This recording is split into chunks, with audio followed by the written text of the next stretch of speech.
Time now to get the latest trends in dive retailing, travel, and training with Level Up, the podcast of Scuba Diving Industry Magazine. Now, here's your host, Scuba Radio's Greg the Dive Master.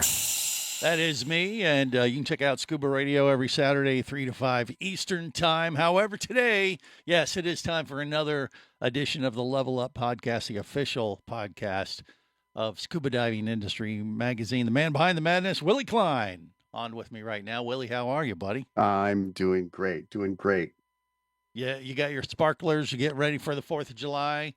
I am. We happen to live in a place where we're one of the few places you can actually shoot off fireworks. So we're in the county, even though I'm surrounded by city. Our little neighborhood is a kind of a throwback to the 60s. And so we have a huge shindig here every year. Everybody brings their fireworks over, and a lot of the neighbors come out, and It's a big fun thing. Yeah, I was thinking sure. we should do an underwater fireworks display, but then everybody with a brain said, that's a terrible idea, Greg.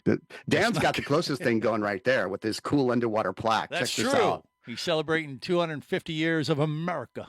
And he's got the plaque looking like it's underwater with a bunch of divers. That'd be a pretty cool way to celebrate the 4th. Absolutely.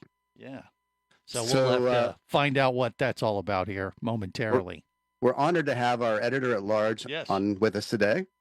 Britain, welcome. No, Mr. Neal Watson. Oh, man, are we going to Neal first? Britain has sorry. to live his entire dive life in the industry to become the editor-at-large. That's right. That is true. Sorry, Dive God, my bad. How are you, Neal? I'm doing great. Call me whatever you want, just so I can use the company plane. Okay. Yeah, of course, yes. Dive God it is, then. Yeah, company plane. Yeah. So what's going on in Bimini? Anything new happening over there? Well, just a little update. We had a great hammerhead migration season. For those that don't know, we got the great hammerheads that migrate from like November through April into Bimini. And it's just an incredible dive.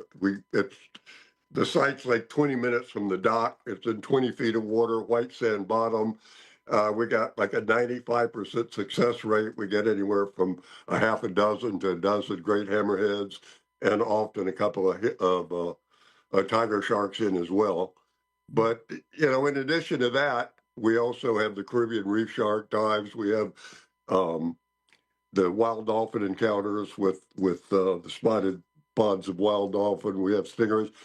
And one of the things we realized years ago is, even though Bimini diving is still great, and compared to everywhere else in the world in the Caribbean, it's great, but where 50 years ago I could take a group of divers on 3 dives a day for a week and never repeat the same site, we're hard pressed to do that.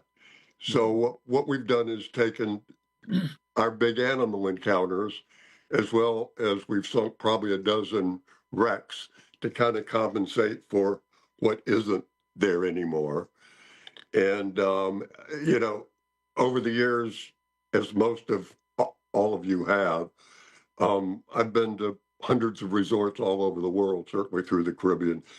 I don't think I've been to one resort that didn't have something unique about it that was different from every other resort that I've been to. And I encourage all dive operators to, what may you not even recognize, there's probably something that's unique to your destination that you should promote and develop.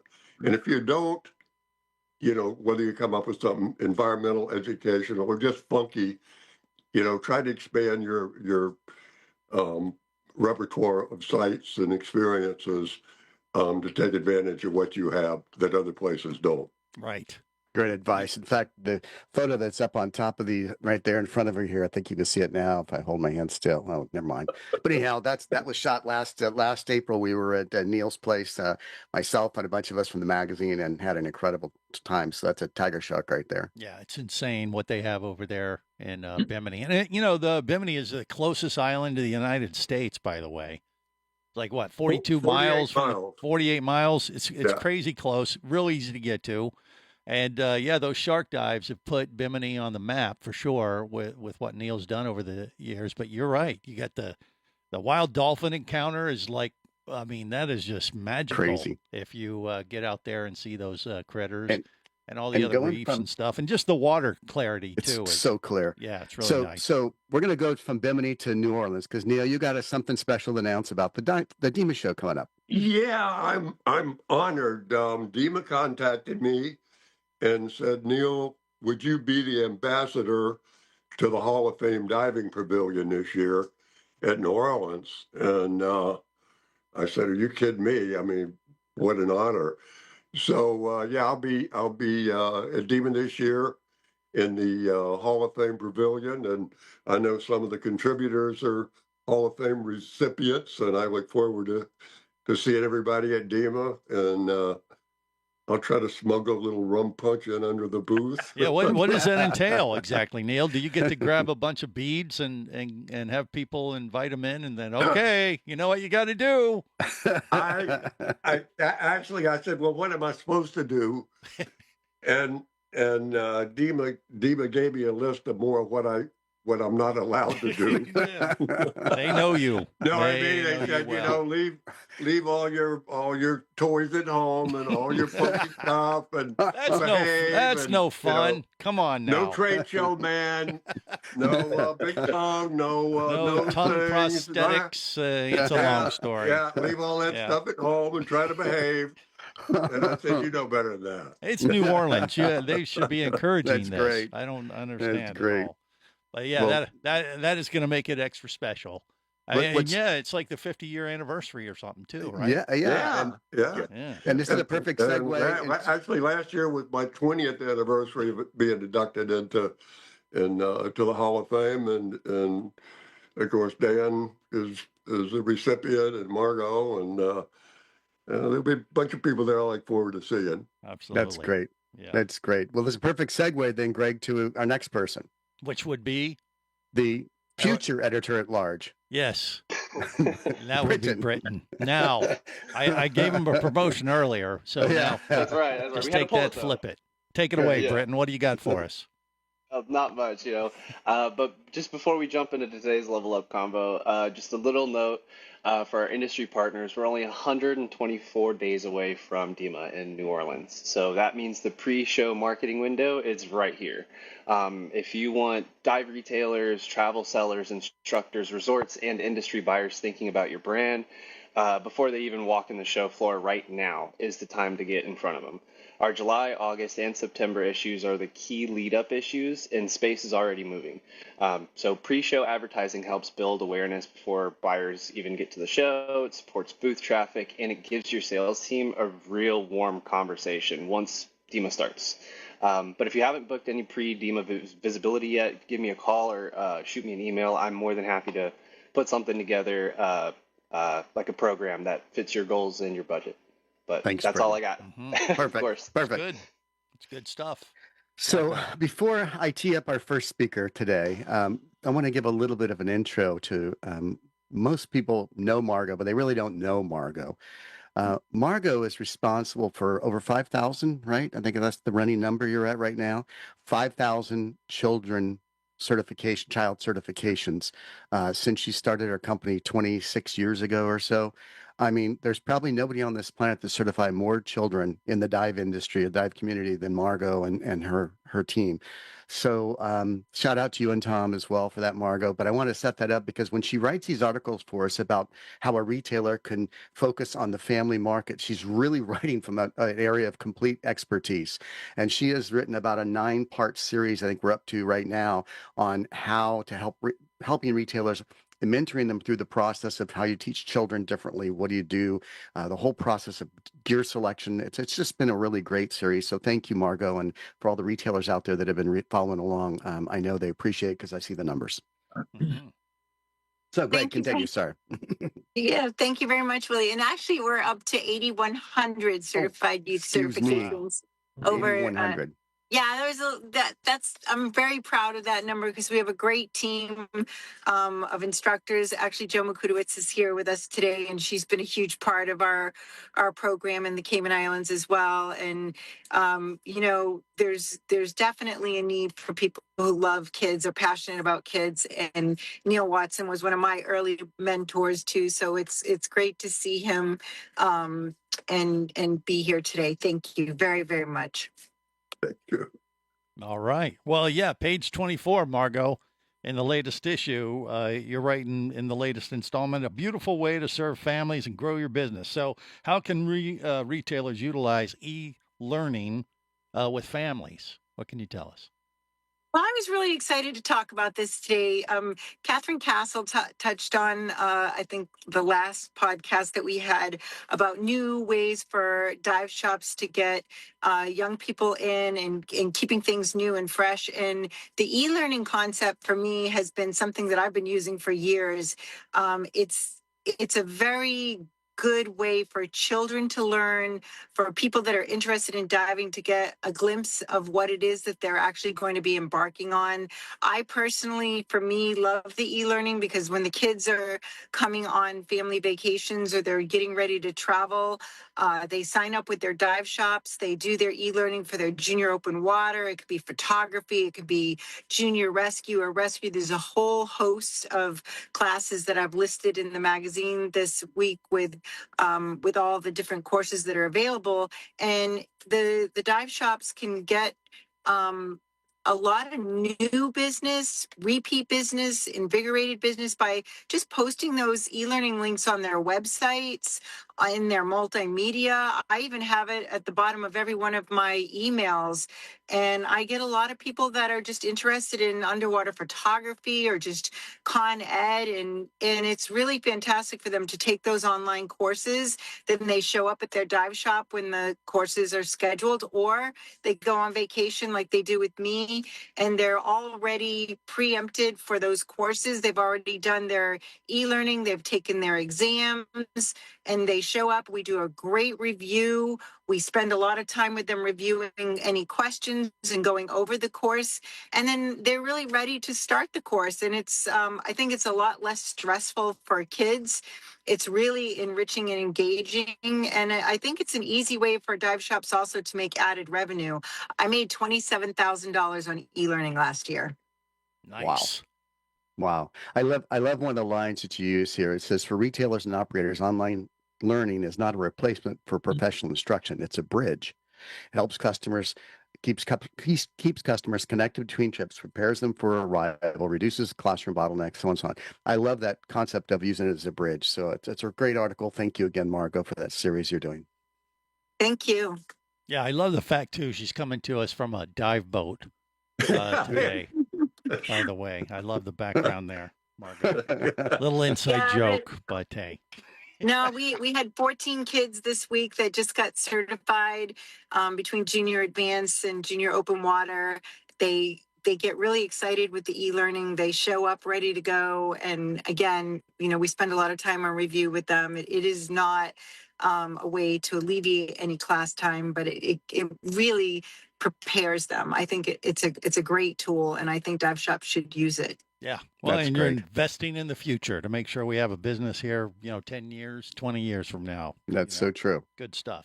All right. Moving on.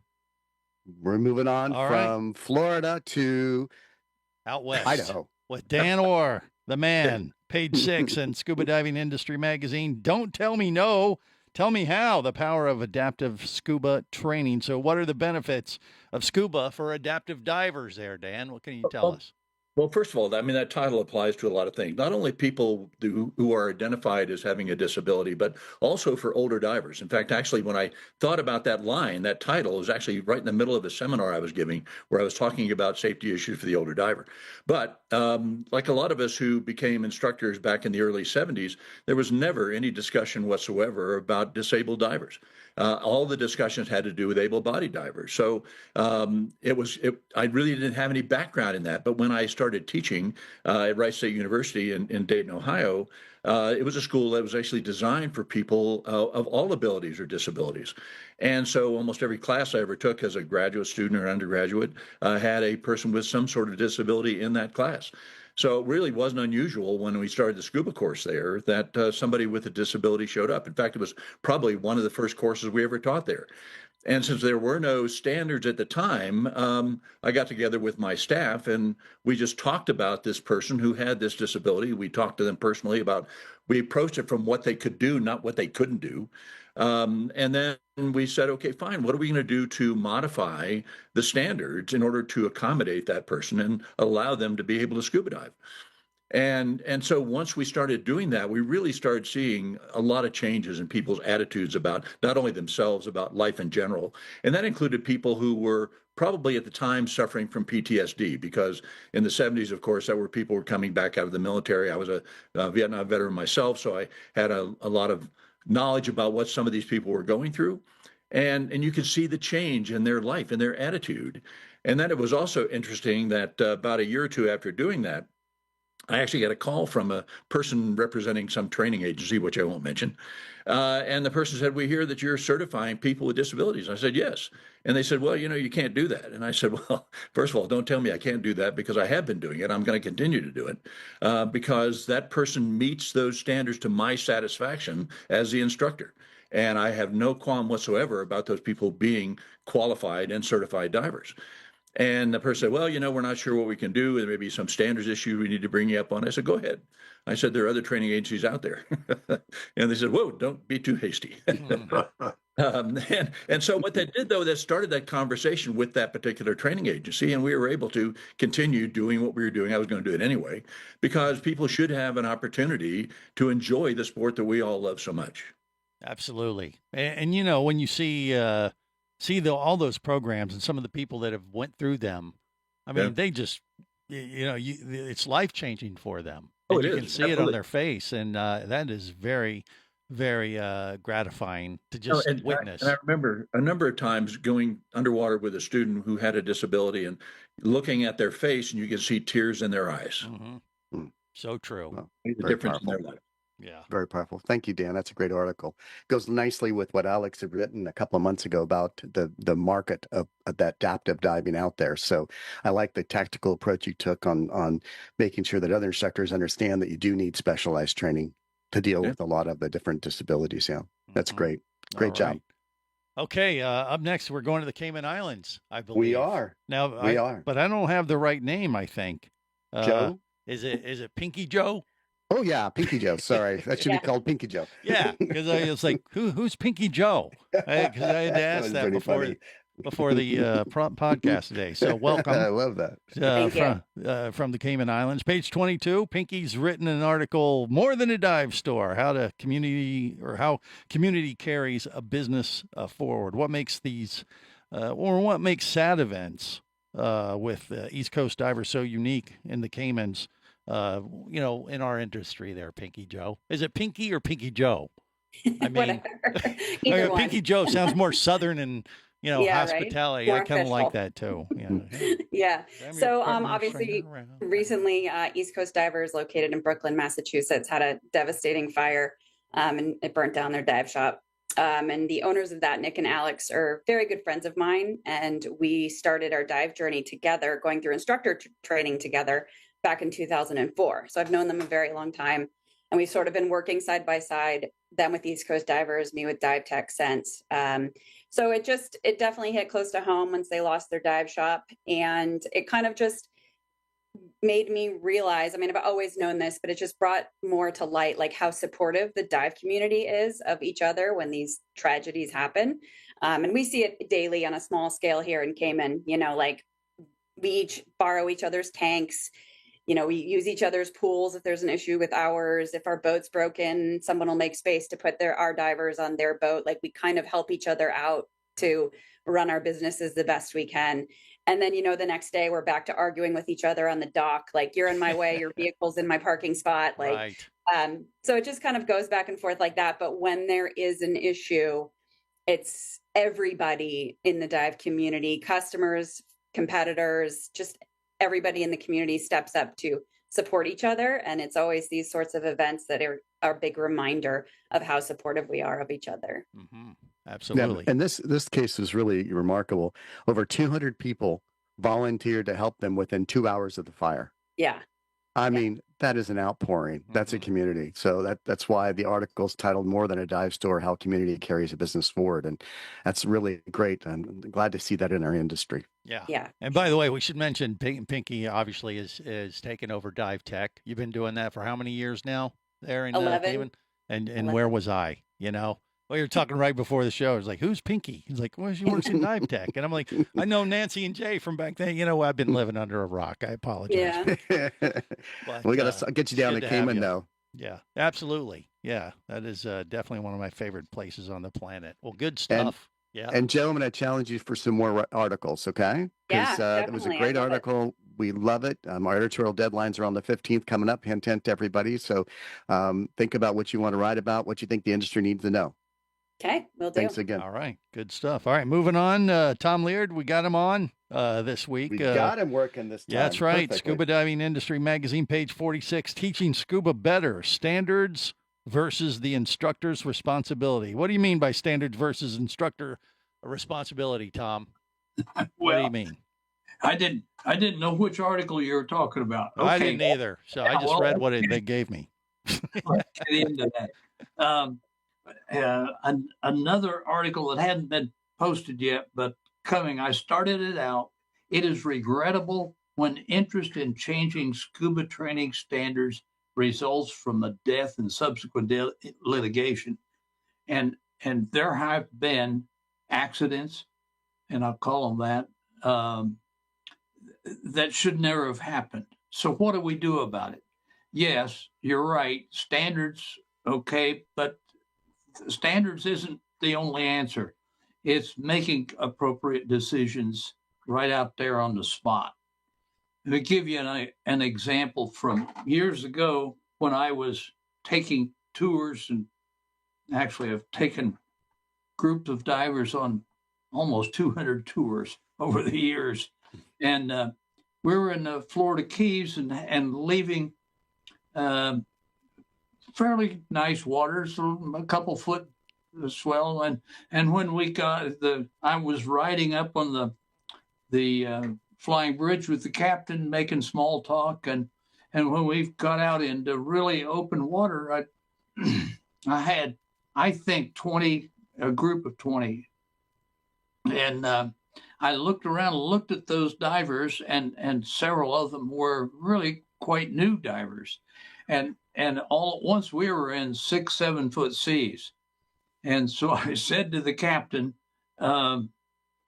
we can't survive out here. I said, this is the wrong place to be for these divers this time. Let's turn around. And he says, oh, thank God. I thought you were going to put them in the water. And so it was a combination between myself, and I know had we put them in the water, we would have had severe challenges. And the people wouldn't have enjoyed those dives. So we went back into calmer waters and had less visibility. And so we got it done. But the other problem, and I'm not mentioning who or what, the comment from the captain was, well, we have to get this done because the boss said we've got to get this done.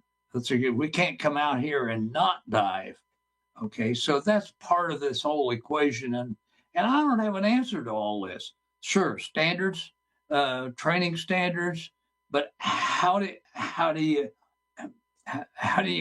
put common sense into every instructor?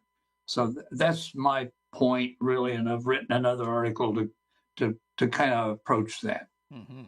Well, it's standards, or you could replace that word with minimums, if you ask me. I don't know. And I've always said all the agencies have their standards, have their rules that we're supposed to follow as dive instructors, but it really comes down to the instructor, doesn't it? I mean, when someone asks me, how do I decide what dive show or dive shop to go get certified at? I said, go in there, talk to the instructor and see how you feel about that instructor and learn as much about him as you can, because it's that one-on-one connection, I think, that'll make the difference between you having a great experience and one that could just be, What do you think, And Willie? we're going to dig a little more into this too at the end of the show, but go ahead. Alex, you had a comment? Yeah, I'd like to bring up another word that's often omitted. That's ethics. It's not just attitude; it's ethics. It's the it's the moral judgment and commitment to do the right thing. And I unfortunately I don't see that taken into account all the time with respect to scuba instruction any longer. Yeah. Well, Anyway, money so much gets in the way sometimes. And those, yeah. and those standards are really just guidelines anyway, and you really need to do what's best and safest for the students under your care. Right. Yeah. 'Cause if Great article, Tom. Care for them properly, it can come back and get you there too. I don't know if you were ready for us to run it, but we ran it because it was so good. It's just a great article. So thank you again for diving into this topic. And you've approached it from a very unique perspective in our industry, having formed a training agency and been at the helm for one for many, many years in the past. So great information there. So thank you again. All right, thank you. No worries. All right, up next, let's go to Alex. We got Alex Brylske, page 34. When coral collapses or collapse happens in real time, what do you mean by that? First off, I guess, Alex. Well, this was inspired, I think, by a concept that a lot of people have with regard to anything related to climate change, and that is, well, this is something that will happen in the future. It's for my grandchildren, et cetera, et cetera. And we're now seeing that things are things are not going to happen; they are happening. I mean, just take for example, right now the heat dome over. I'm in Baltimore right now. It's going to be 102 degrees tomorrow. Wow. This is happening now, and the real wake up call with regard to the ocean was last year, but which I'll get into. But what inspired this as well was NOAA just released a statement a few weeks ago that we're now in the entering parts of the next global El Nino event. And that's pretty important because we just came out of a 2-year El Nino event that had, let me make sure I'm quoting my statistics here. It affected 84% of all coral reefs in the world. And so what I did, the one previous to that, by the way, was 2015 through 2017. And I happened to be still on staff at the College of the Florida Keys, and my own students were involved in some of these assessments. And so what I did, there were 3 papers in particular, one from a colleague of mine, that really talk about the consequence, the immediate consequence. These are events that they literally saw happening over days. In fact, I think still the hottest temperature ever recorded in the Western Atlantic was 100 degrees in the Upper Keys, to the point where, as in one of the articles, it describes how the corals, I believe, at Chico Rocks or Horseshoe in the Florida Keys, some of those coral heads did not bleach; they just died. They didn't go through the process of bleaching. And to bring this to bear, what we are anticipating in this one that we're in now is at least as bad and worse. And the reason it's worse is because piled on top of these cyclical El Nino events, we have a problem with what are being described as marine heat waves. And this is not just tropical regions, even temperate regions, where ocean temperatures are abnormally warm above and beyond any consideration for El Nino. So it could be a double whammy of, we have the heat blob, these heating events, and then we get the extra push from the El Nino phenomenon. So we need to really pay close attention and do all we can. I did conclude the article with some action that dive professionals and divers can take into account. And I hope they take heed. But I think the ending message is, if we don't do something about carbon dioxide, nothing that we do on a coral reef is going to make any difference whatsoever, because it's simply not enough that can be done locally. We can mitigate we can perhaps delay, but we're not going to stop the demise of coral reefs as we know them unless we do something about climate, get serious about the 1.5 maximum, and really do that, regardless of what you may hear in the press. So that's my soapbox. That's my story, and I'm sticking to it. Well, thank you, Alex. There's also something else special about today, Greg. Yesterday was Alex's birthday. Hey, So happy birthday to you. What can I say? And I had my birthday at the very location where I taught myself to scuba dive on my own shore in the Chesapeake Bay. That's great. Well, that's cool. great. Yeah. Back in 1966. Mm-hmm.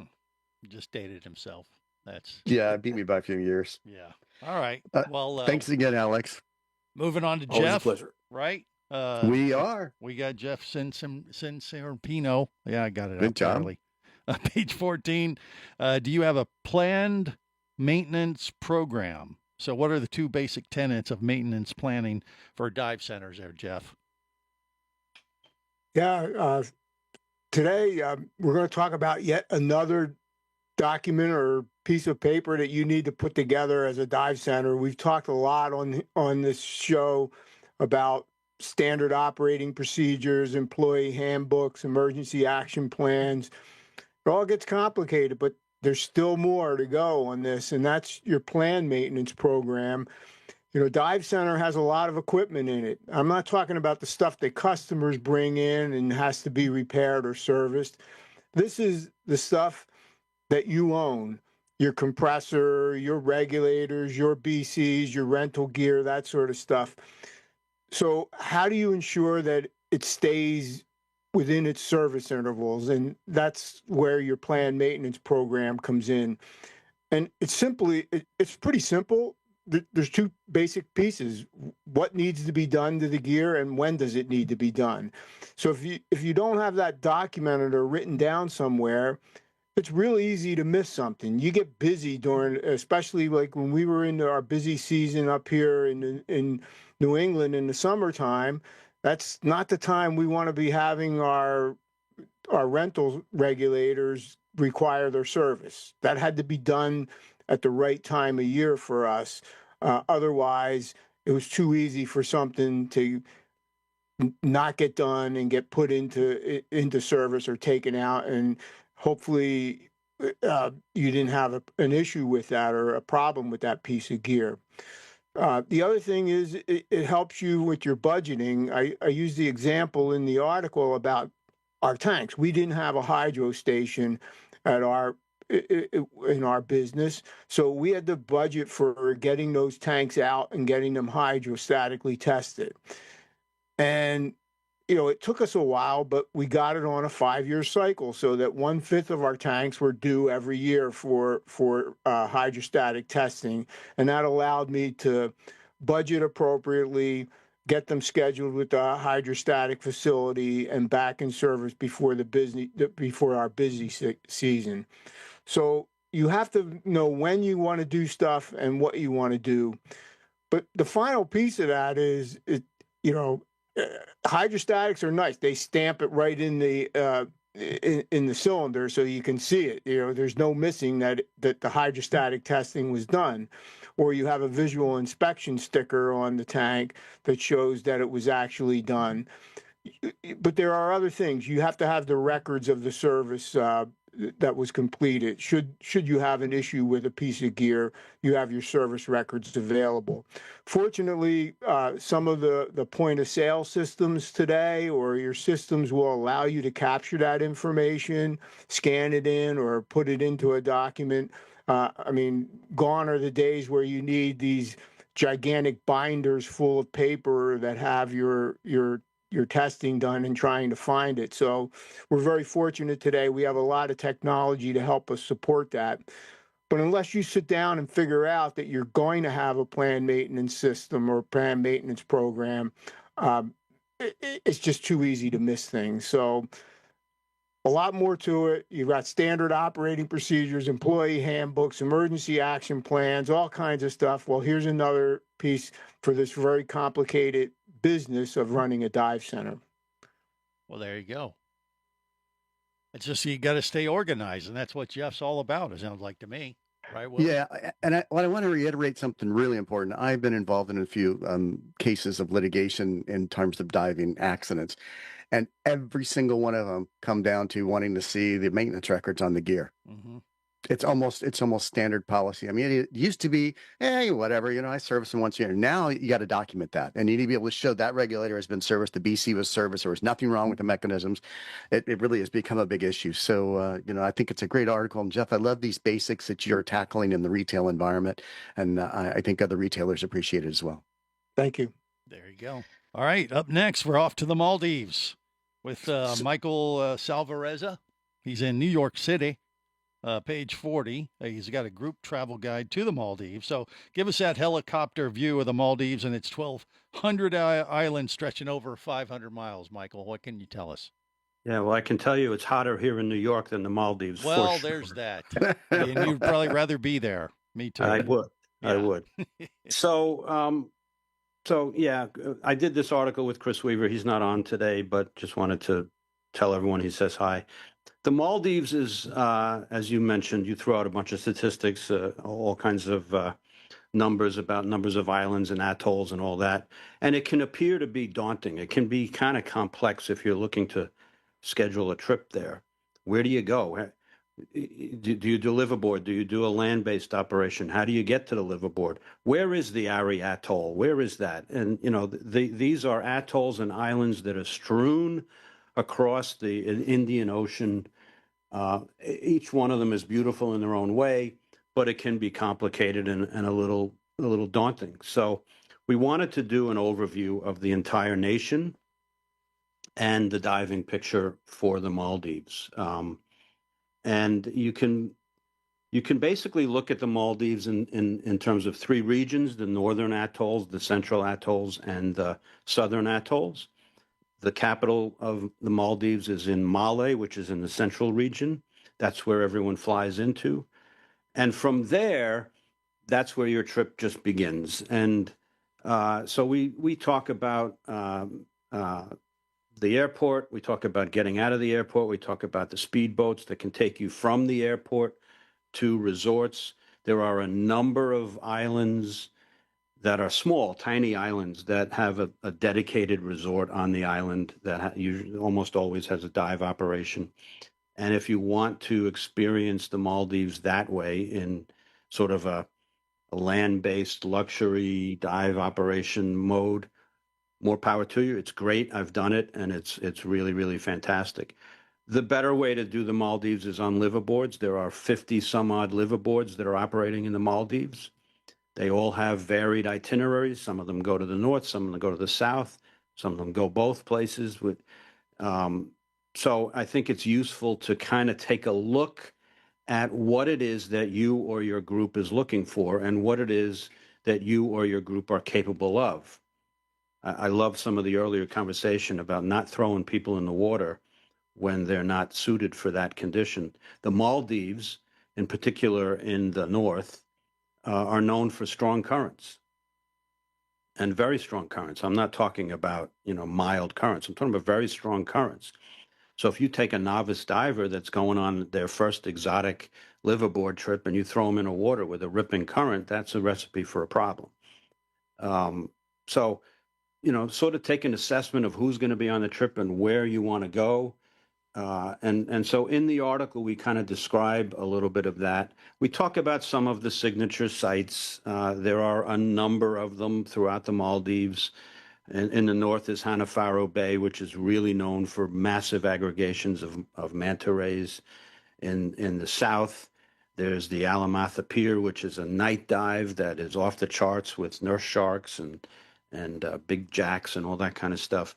But those are just a handful of signature dives. The Maldives, in many, many ways, is an ocean wilderness. And so when you're on the liveaboard, you get to go across vast sections of the ocean and explore dive sites that are not just the famous ones, if you will. The Maldives, like every coral region of the world, has suffered from bleaching events and is suffering from global climate change. In fact, the nation of the Maldives is one of the most vulnerable in the world because the islands do not rise more than 1 or 2 or 3 feet above sea level. Wow. So as the oceans rise, that entire nation becomes vulnerable. We don't talk much about that in the article, but the Maldives are such a big, I would say, a big region. So we wanted to try to break it down and kind of decipher some of it and give some guidance as to where to go and how to go there, and how to structure a trip for you or a group that you can plan on and do it in a sensible way. One thing that I always found before I ever went to the Maldives, and I've been there a bunch of times, going to be back there in September, the names of the places can even be confusing. It's sort of, they're not Western names, so it's a little hard. Where the heck are these places? So anyway, that's the gist of the article. Yeah, but I tell you what, I've done it quite a few times, and every trip it has delivered. I almost consider the Maldives like a warm water Galapagos, In a lot of ways, yeah. Yeah, I mean, you get a lot of diversity and big animals like the whale sharks and the manta rays and all this stuff. And it's for a warm water wuss like myself, I prefer it over the cooler waters of the Galapagos. That's the title of the next article, Diving for Warm Water Wusses. Yeah, that's perfect. I was down in Galapagos with Peter Hughes several years back and came out of one of those iconic dives that was just blowing your mind, And I said, Peter, where in the world have you ever been that it's anything close to this? He said, Maldives. Yeah. Yep. Yeah.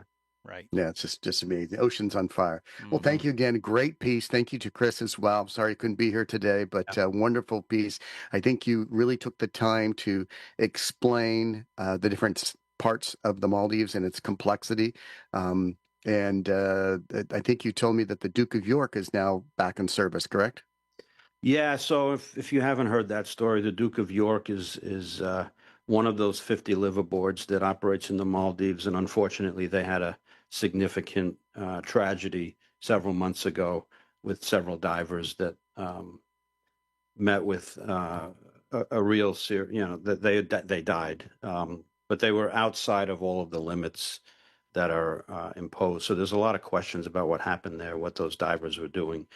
In the meantime, the Duke of York, which is this fabulous vessel, I mean, it really is, had its license suspended while they were investigating this particular incident.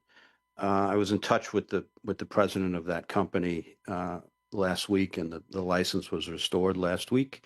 They're back up and running, and so that's a good sign. Mm-hmm. That's great. Yeah, that's great.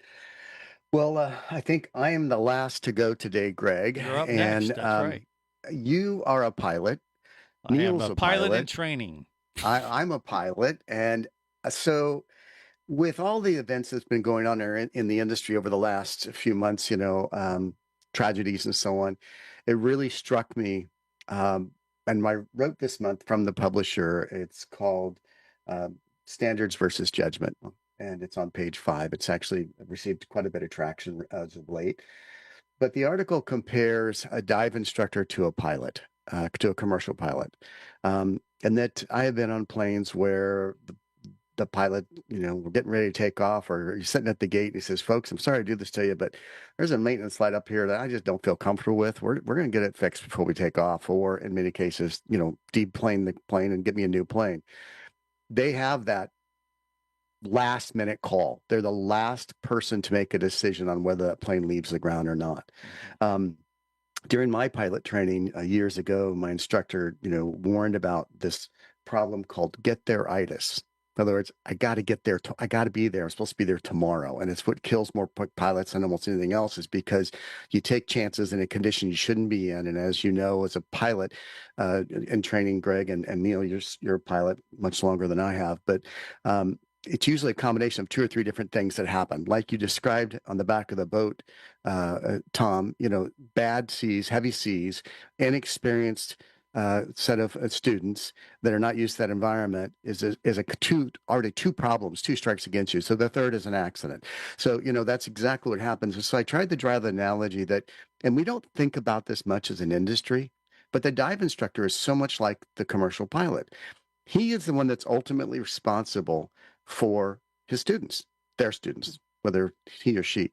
And even though we don't sometimes think of it this way, they have the last call. If they're uncomfortable with someone going in the water that day, or the class environment, or the conditions, and they cancel the dive, the worst that's happened is they lose their job, but everybody's still alive and they all walk away from it.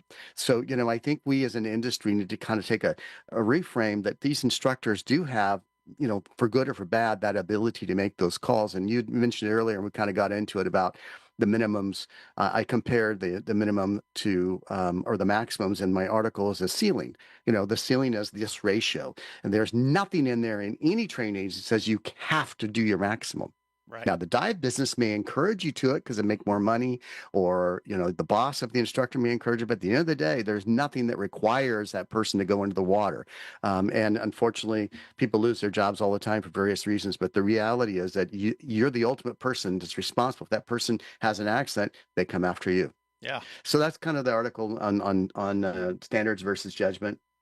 My second article has nothing to do with liability, really, but I've been writing there's a 12-part series I've written this year called Delivering Extraordinary Service. And if you're a dive operator, especially a tropical dive operator or a resort out there, it's really written to you. It's a series of a program I developed for 15 years working in the Bahamas, and it's basically taking a standard 2-tank dive and turning it into a 350-point evaluation process, much like the military does, 1 through 5 scale, or like an IDC might.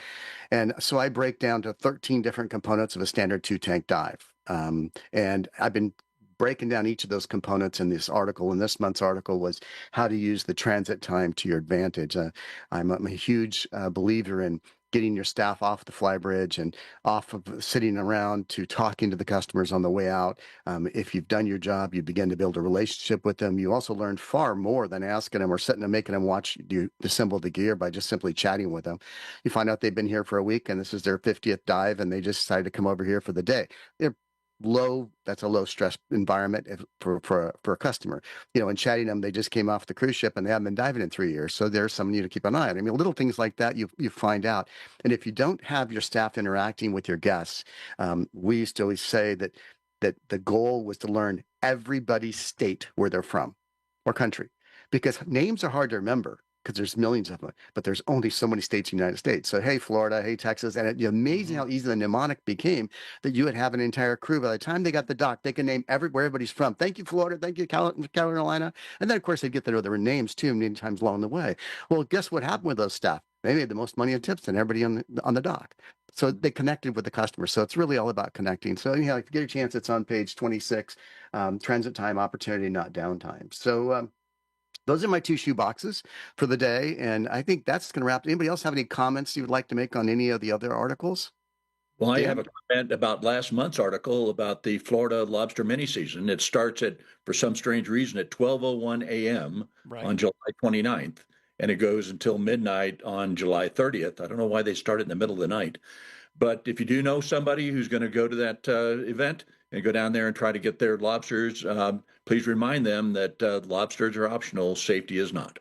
Yeah, and there's a poster too, linked in this article, that dive shops you can print out, you can put up on your walls in Florida and the southeast part of the United States. I encourage you to do that. So thank you, Dan, for that poster. It was really well done. Yes, and it is a lot of fun, by the way, if you haven't done it. Matter of fact, I don't know if I'll do it at 12:01. But you might wait till like 10 o'clock the next morning. Probably. Right? I don't dive till the sun gets warm. Yeah. And Greg, we know you go to Publix for your lobster. Shush! Don't give away all my secrets, dive god. That's so funny. Come on now. But yeah, it's a good time. Well, thanks everybody. Yeah. Thanks everybody for being with us today. I think, Greg, it's going to wrap up our show unless anybody has any other comments. I think that'll do it. All right. Well, enjoy the 4th of July and check out Scuba Radio every Saturday, 3 to 5 Eastern time. Wait. Does Jeff have something, or is he just waving by? Okay. I saw him raise his hand. Fair enough. Okay. Well, then we'll just wrap it up until next time. Remember, it's always better where, Willie? It's down where it's wetter. That's it. This has been Level Up, the podcast of Scuba Diving Industry Magazine. Produced by Scuba Radio and the Cline Group. For more info, go to scubadivingindustry.com.